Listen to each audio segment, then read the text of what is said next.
দেখো আকাশ চরম মেঘলা, প্রচণ্ড পরিমাণে বৃষ্টি হচ্ছে। একটু আগে প্রচণ্ড বৃষ্টি হয়েছে, এখন একটু থেমেছে। তাই আমার ছেলে রথ নিয়ে বেরিয়ে আসছে, ছাতা নিয়ে রথ নিয়ে আসছে। ও বেরোবে, বৃষ্টি হোক আর যাই হোক রথ নিয়েও বেরোবে।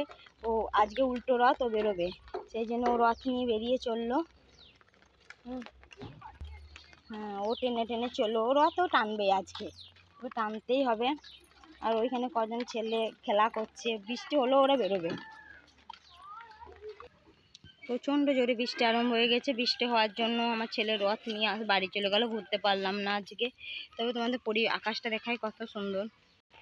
প্রচণ্ড রোদ্রে তীব্র গরমে গাছগুলো একদম শুকিয়ে গেছিলো, এখন দেখো বৃষ্টির জল পেয়ে একদম কি সুন্দর ফুল ফুটেছে। দুদিন ধরে তো আরও বেশি গরম ছিল, এখন ফুল ফুটে কত সুন্দর লাগছে, পুরো গাছ ফুলে ভরে। আর এই ফুলের ওপর জলের বিন্দু, এত সুন্দর। গাছগুলোও যেন তাদের দেহে প্রাণ ফিরে পেয়েছে। উল্টো রথে আমরা যতটা ভেবেছিলাম মজা করব, তত প্রকৃতি আমাদের সাথ দিল না। কি করা যাবে, একটু ঘুরে আমাদেরকে বাড়ি চলে আসতে হলো। তবুও প্রভুর নাম করে বলছি, জয় জগন্নাথ, জয় জগন্নাথ, জয় জগন্নাথ।